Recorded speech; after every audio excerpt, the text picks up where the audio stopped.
All right, and welcome to the Detroit Lions News Podcast. I'm your host, Joe Chap. Obviously, we have to talk about this game today that was between the Cincinnati Bengals and the Detroit Lions.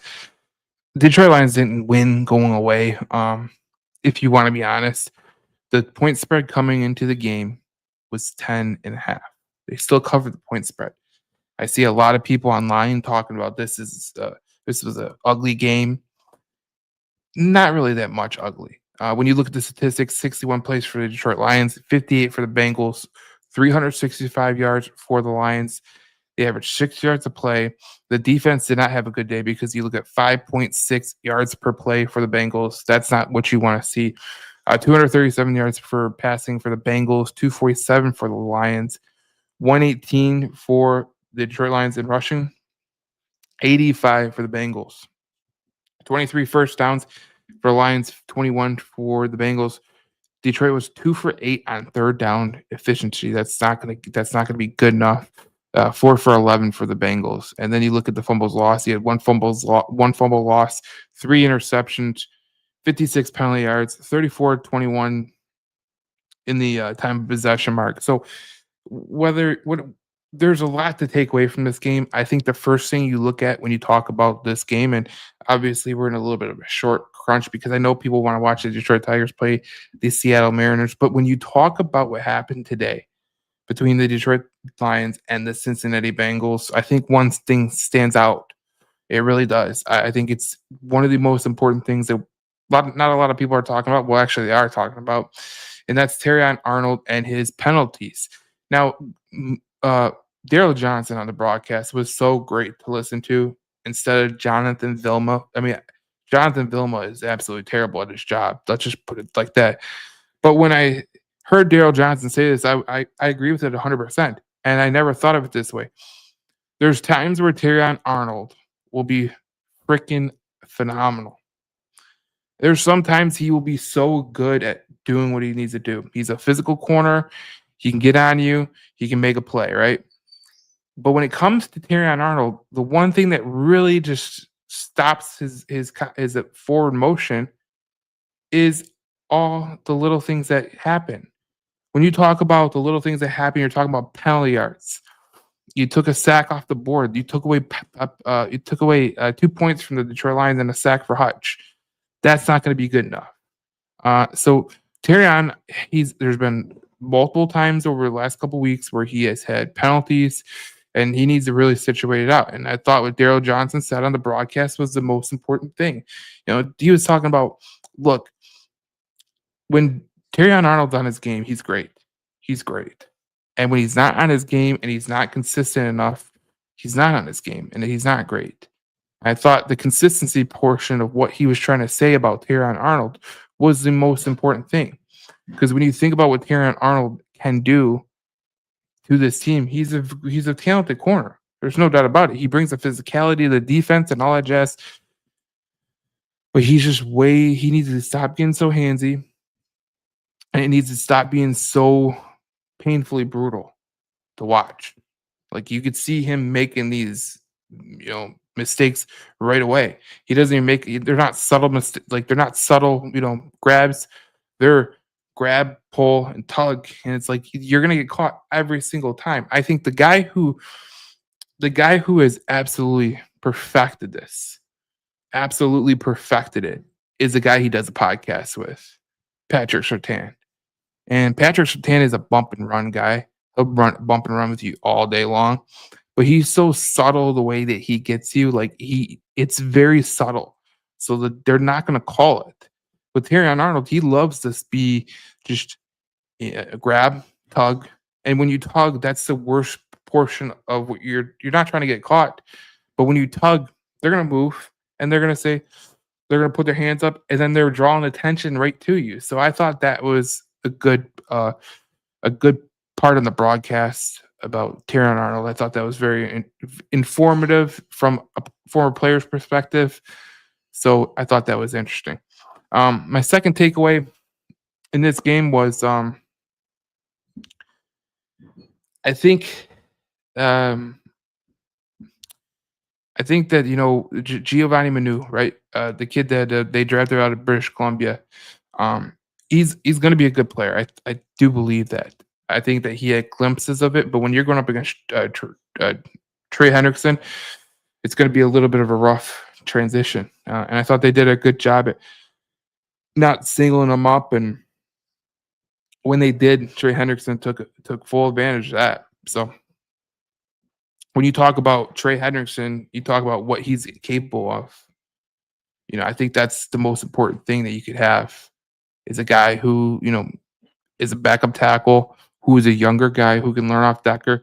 Obviously, he's learned a little bit, but he's gonna get better. He's in his second year. He was a developmental guy, but he got thrust into the role today. And with Dan Skipper not practicing, with all these guys not practicing, he's been thrown into the tackle role. And for the most part, he did a pretty good job. I'm interested to see what his pressure numbers are tomorrow for Pro Football Focus and all those sites. But I thought he did a pretty good job. I mean, regarding was his first NFL start, and I don't think you're going to get a tackle in there that's a rookie that's going to be all-star electric, all-pro electric. It just doesn't happen. I mean, look at Penei Sewell in his first year. I mean, I think the first two games he struggled mightily. And you could practice all you want, and you could do whatever the hell you want with the practice, but it doesn't really matter until you get the live fire. And when you get the live fire against a guy like Trey Hendrickson, that just opens up Pandora's box of what you're gonna see through the NFL, and that's one of the best pass rushers in the NFL. So if you can handle him at a good pace, I'm pretty sure you can handle a lot of other guys. I mean, there's Trey Hendrickson, Micah Parsons, Brian Burns. There's tons of those guys out there, but I think Trey Hendrickson is one of the best edge rushers in the NFL, and it's a shame that for the Bengals fans that since Sam Hubbard retired, because he was a pretty good defensive end on the opposite side of Trey Hendrickson. Let's get to the stats. Jared Goff was 19 for 23, 258 yards, 11.2 average, 3 touchdowns. Dave Montgomery, a touchdown pass, 1 for 1-3. I mean, if you really want to be honest, he could be a good QB too. He was a QB at his high school, so it is very interesting. Dave Montgomery led the Lions in rushing, 64 yards, 1 touchdown. Gibbs was held off the score sheet with the touchdown. He had 0. I thought he had 1, but that was a receiving touchdown. So there you go. Tesla had a touchdown. Brock Wright had a touchdown. Sam Laporta had a touchdown. And this breaks the streak of Amon-Ra St. Brown getting a touchdown. Ain't that just, you have him on a fantasy team? You know.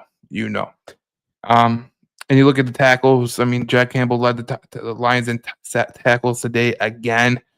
3 solo tackles. Derek Barnes had that safety. That's why he got a sack. Hutchinson got a sack. Good stuff from the Lions defense in that totality. They really allowed the Bengals back into it when you think about it, because if the Bengals would have got, the Bengals were on life support. And I thought the Lions did a bad job at letting them back in the game. But it's an interesting time for this team, because I felt like these 2 games coming into this game,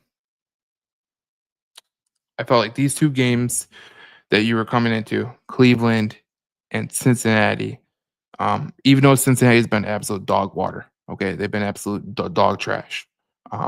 They could have been games that you could have slipped up in. And for the Lions to win both these games and cover the spread, I mean, like, let's be honest, when you're talking about dominating opponents, okay, it's very rare in the NFL for you to absolutely demolish teams, okay? What the Lions have been doing over the last couple years is they're destroying teams. Tennessee, Jacksonville, even with Cleveland, Chicago, they've been destroying teams. It's very rare in this NFL, when the margins are so slim for you to absolutely dog walk a team on their home field. And 10.5-point favorites. That was the first time since 1973 the Detroit Lions have been favored by 10.5 points on the road. Usually you bake in. So if this would have been a home game for the Detroit Lions, you would have baked in a 3.5 point spread. Okay. So it would have been 13 and a half would have been the spread at home. Realistically, with all Lions fans, it could have been a home game, but that's just bygones be bygones. They was still, um, they would have, if that was a 13.5 point spread, that 13 point win would be a whole hell of a lot more interesting for some of these bettors for sure. But when you think about what happened in this game today, there's so many things that you can go and you could talk about. I'm gonna pull up the stat sheet just so I can, there's some stats that I really want to get to. But this was an interesting game for the Lions. I mean, I can't say it enough. Uh, Hopefully, Cleve Raymond's okay. Hopefully, Terrion Arnold's okay because that was something that really did come across, And with Kansas City on the docket, it's going to be a lot tougher, man. Kansas City's going to they're going to start playing well. That's a Sunday night football game. The Kansas City is going to be jacked up for that one. And then you play the Tampa Bay Buccaneers. So you got to, what I really want to preface people by saying is like when we came into this season, right? If I'd have told you at this point with Cincinnati, with Baltimore, with Cleveland, with Chicago, with Green Bay, if I would have told you we're 4-1 going into Kansas City, I think every one of us would have taken it. Every one of us would have taken it. I told you on the podcast here when we were doing the season preview and we were doing the schedule release and we were kind of talking about game by game predictions. And I told you the toughest game would be the Baltimore Ravens. And it kind of was, but to be honest, when you talk about the Baltimore Ravens, I mean they're losing a lot of people on defense and they're struggling. And I thought if you could just go to 3-3 by the bye, that would be a total win. So going 3-1, going up into the going into um being 4-1 and going into Kansas City is something to behold. I said 3-1, but it's 4-1 because I didn't lost track because I was looking at a stat. But again, it tells you everything you know about this team. So 4-1 going to Kansas City, that's very impressive, especially with the schedule that you had. And I don't think that could be taken for granted.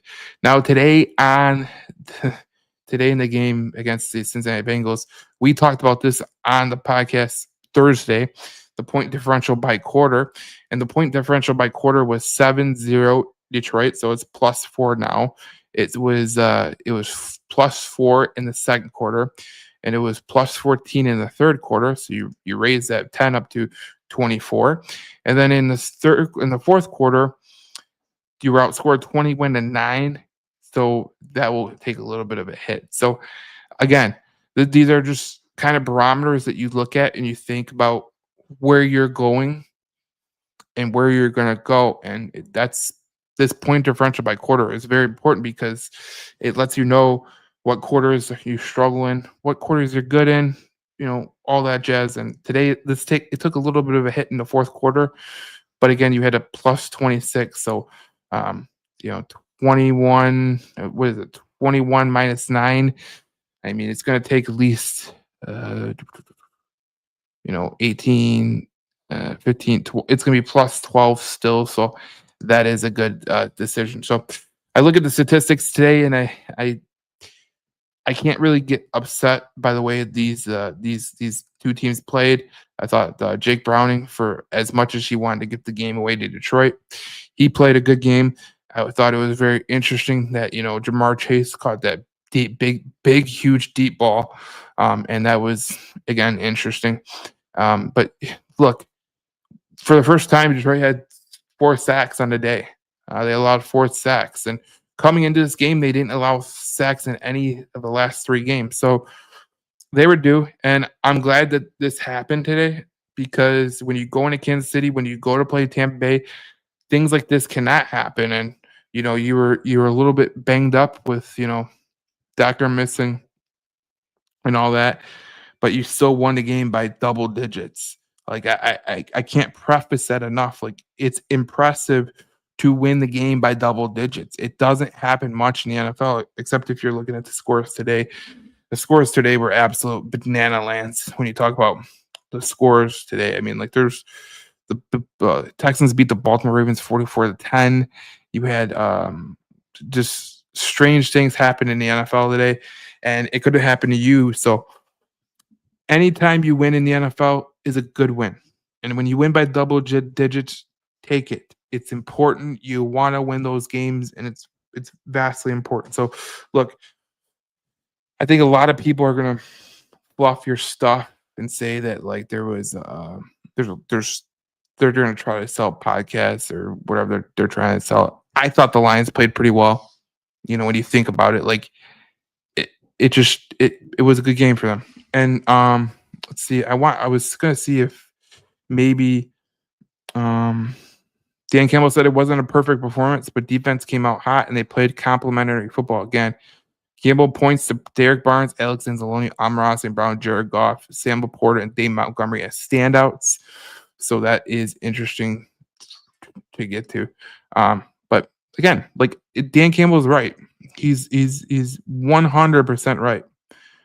You know, the Lions didn't play their perfect game. And I keep trying to say this because it's for real. You are 4-1 going into Kansas City. I don't think a lot of us thought they were going to be 4-1 going into Kansas City. So to be 4-1 going into Kansas City is very, very, very good. Like I can't preface that enough. Like going into Kansas City 4-1 is really outstanding. Looking for quotes from Mr. Dan Campbell. That's a tenacious defense, Dan Campbell said in the post game. So, look, there's going to be a lot to be said about what the way this Detroit Lions team played, and I thought it was again just I was impressed by the way they won, impressed by the way they played, and obviously it wasn't the most perfect game, but when you think about it like this, like it's just it's so wild, man. To win to win a game by 10 points again. I mean, this is incredible. When you look at the Detroit Lions, think about all the wins that you had, okay?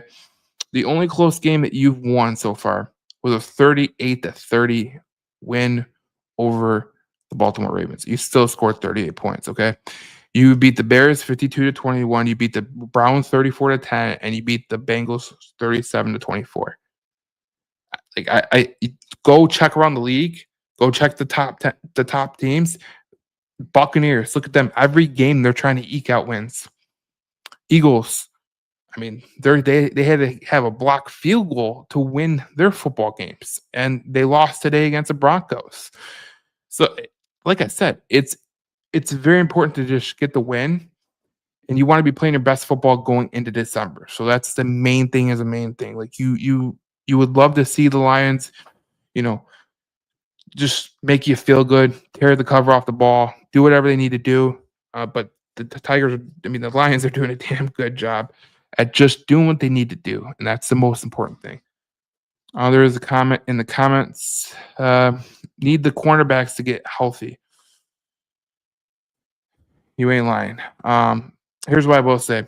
I will say this. I think that Jamar Chase touchdown that Amik Robertson bid on, I think that's fixable. I thought Rocky Sin played pretty well. I thought there was glimpses of the Detroit Lions today in the secondary where they did a damn good job. Now, what I will talk to you about is when you look at this passing statistics, I want you to take this into perspective, okay? They had 40 passing attempts, okay? They had only 16 rushing attempts. So I want you to go back to when the Detroit Lions were unable to rush the ball, okay? And I showed you this at the last podcast. Cincinnati's run game is non-existent. There's 32nd in every single category except yards after contact attempts, which are 20th, which is woo, big deal. And I told you that. And when you look at the statistics, they had 16 rushing attempts. You had 33. Even their yards per rush was 5.3. They still did not run the ball as much as they should have. They were 2 for 2 in the red zone. You're 5 for 6 in the red zone. And that's just the way it goes. So they had to pass, and you were going to give up yards because you cannot, in this league, you cannot be, stymieing the pass all the time. If the team's passing on you 40 times, they're going to complete at least 20 of them. Law of average, right? So I thought this game was going to be a very tricky game from the standpoint of if the Lions struggled, it would be with the pass because even though Browning is absolutely terrible, he struggles under pressure. All those statistics are true, but they're going to throw the ball 40 times because, like I said, they cannot run the ball to save their life. Like these are legit statistics for the Cincinnati Bengals. They were not going to pass the ball. I mean, they were not going to run the ball at you ad nauseum. They couldn't. They were 32nd in run DVOA. They were 32nd in rush yards per game, 32nd in rush yards per play. Today they had a good amount of rush yards, but they knew that some of those were manufactured, and it was because of Jake Browning. He had 31 yards. He led the team in rushing. So again, that's what you talk about when you talk about this game.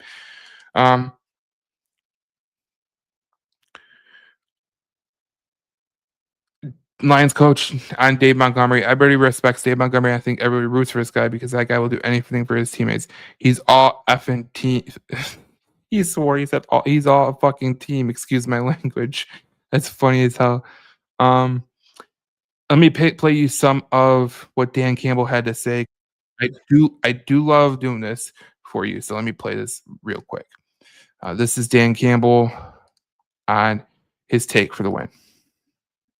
To compete, we fought, and once again, the best thing we did, we played complementary football, and that's what great teams do, man. And we always find a way, man. I thought our defense came out hot. They set the tone for the game.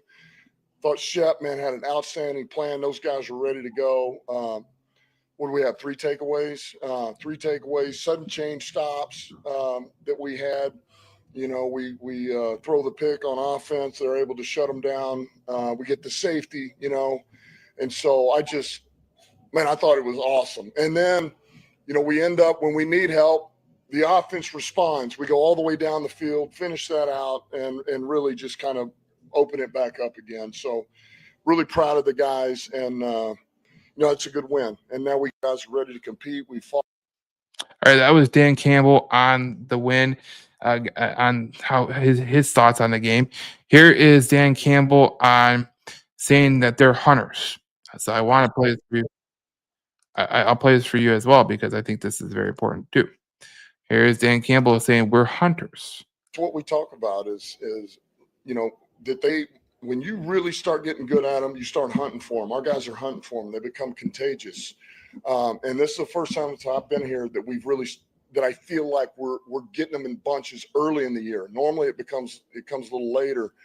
So, man, I feel like there's blood in the water, man. Our guys are starting to feel it, man. They want to be the next guy who gets the punch out of the strip or the interception, and we're hunting. If the ball's in the air, we're going after it, and that's a tenacious defense. That's what they do, and that's what we're about right now. So there's Dan Campbell on his thoughts on the game. That was from DetroitLions.com. Obviously, they do a great job, but when you talk about what he legitimately said, it's pretty good to see. And when you think about what the Detroit Lions are able to do, taking away the ball, I mean, this doesn't get covered enough because when you talk about like team statistics and you talk about turnovers, let's just look at this. Their turnover differential is +4. That is 6th in the league. The Jacksonville Jaguars are +9. Pittsburgh Steelers are +7. Chicago Bears are +5. Colts +5. Saints +5. Detroit Lions +4. And when you think about the takeaways that they've had this year, they've had a total of 6. And when you think about a total of 6, you think about, uh, you know, 3 fumbles, 3 interceptions. They've had 2 interceptions that were giveaways. They've had 2 total giveaways. So that tells you everything you know about this Detroit Lions football team. They're going to protect the football. They're going to do what they need to do, and they're going to get the win. And that's the most important thing that you could talk about with this Detroit Lions team. Even though this game was a little bit junky, it was a little bit stagnant at times. I thought the Lions played a really good game, and it was very impressive from that stance. And again, let me tell you this. This is the NFL. 13-point wins are hard to come by. If you look across the league, it doesn't happen often. The Detroit Lions have won by 10 plus in 3 of the 4 wins that they've had, and 5. If you go 7 plus in all 4 wins that they've had, so that's very impressive. The Lions head coach Dan Campbell says status of Khalif Raymond for next week's game is still up in the air. He says this does not feel like some serious thing. It's good news otherwise. So that was kind of a nasty hit that Khalif Raymond took. He will be fine. It's going to be very interesting to see what he's able to do. But if Dominic Lovett gets a shot at the punt return, I will like that as well. But when you're playing in Kansas City, that's going to open up a little bit of a can of worms because you would like to have that veteran punt returner back there for that game. Let's get to some comments before we end the podcast because I know people are watching the Detroit Tigers, and they're just about to start if they haven't started already. So I want to make sure we get this done by then. Aaron says the penalties on crucial defensive plays got to stop. We won't get away with those against better teams coming up. Same thing I said. You can't keep having the penalties today. If you talk about today, they had a lot of penalties. They just did. The penalties they had were 8 for 56 yards. The Bengals had 6 for 30 yards. And the way this goes is a lot of people will talk about the penalties because and the penalties are too much. Terrion Arnold cannot have 2 penalties in this game.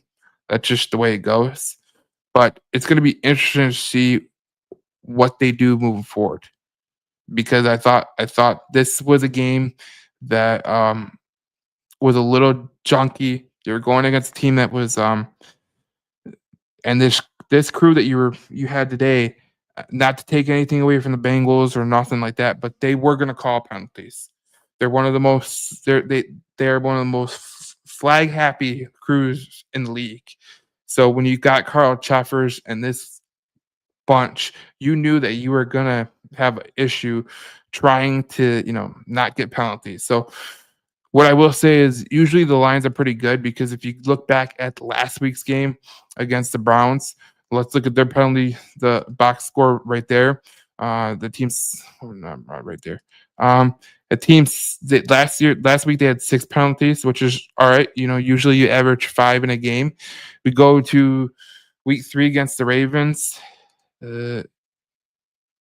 Again,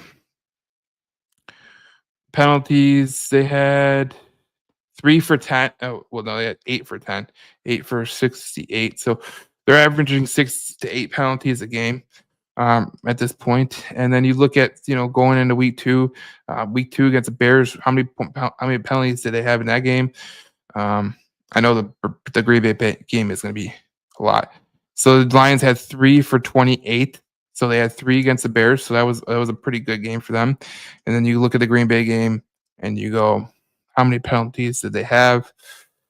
They had 7 for 40 yards. So again, these penalties do need to stop. This is part of the reason that you're trying to get things happening. Usually in the first couple, the first part of the year, you do have issues with penalties.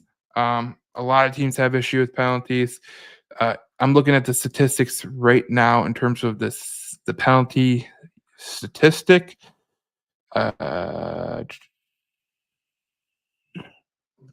Let me look this up real quick because I want to give you an accurate accurate. Um,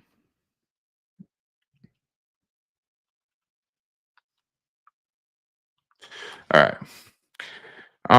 The Jacksonville Jaguars have been total. They've had the most. So here we go. The most penalties this year, uh, in terms of yards.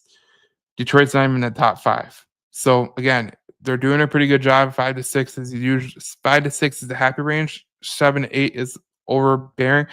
When you go over 9, 10, 11, that's terrible. So they're doing a pretty good job regarding the case. Injuries are piling up again. This is how the NFL is. I always preface this with saying we always talk about injuries because they are pretty huge, especially in Detroit. We talk about it because we're Detroit Lions fans, right? But across the league, there's injuries. I mean, the Bengals, look what they're dealing with. No Joe Burrow. You look across the league, there's always injuries, and they're huge injuries. Like the 49ers losing Nick Bosa is absolutely massive. They're losing guys left and right. They lost their quarterback. They're losing guys left and right. It sucks. But the reason that you do this in terms of building a good team is so that if you have injuries, which I said on the last podcast, one of the most important things that the Detroit Lions are able to do is they're able to have depth. And if they could create depth and win games, that's the good portion of what they're going to do. So having depth is the most important thing. And as you move forward throughout the whole year, you're going to get more injuries. You hope you can stay to a minimum. The Detroit Lions had 197 man games lost last year, which was one of the most in NFL history, and that's not even close. So it's injuries are going to happen, and that's the way this thing works. So it is what it is. Let's see if there's anything more that is coming out on the Detroit Lions. I'm trying to see if there's anything more coming out. James Williams and Jamar Chase, they swapped jerseys, so that's cool. But look, there's adjustments that can be made. And let me see if there's anything from Dan Campbell. Player of the game that the Lions tweeted out: 19 for 23. Jared Goff, 258 yards, 3 touchdowns, 0 picks, 153 passer rating. So he did pretty good. So look, this game in totality was a great game for the Detroit Lions. They won by 13 points. It doesn't matter how you win this league. You just got to win.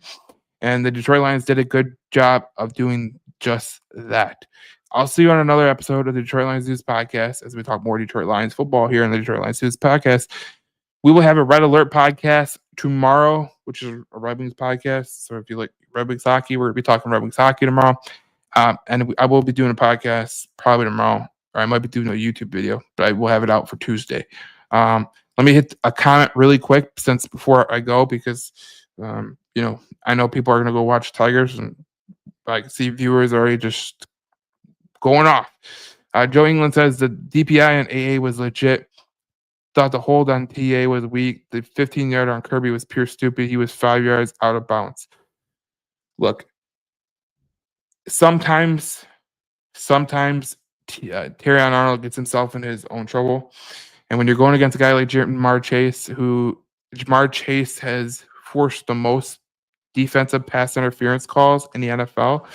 When you do that, you're going to have issues. So that is how it goes. We will see you next podcast. We talk more Detroit Lions football here on the Detroit Lions News Podcast. Thank you for watching. We'll see you next one. Go Tigers.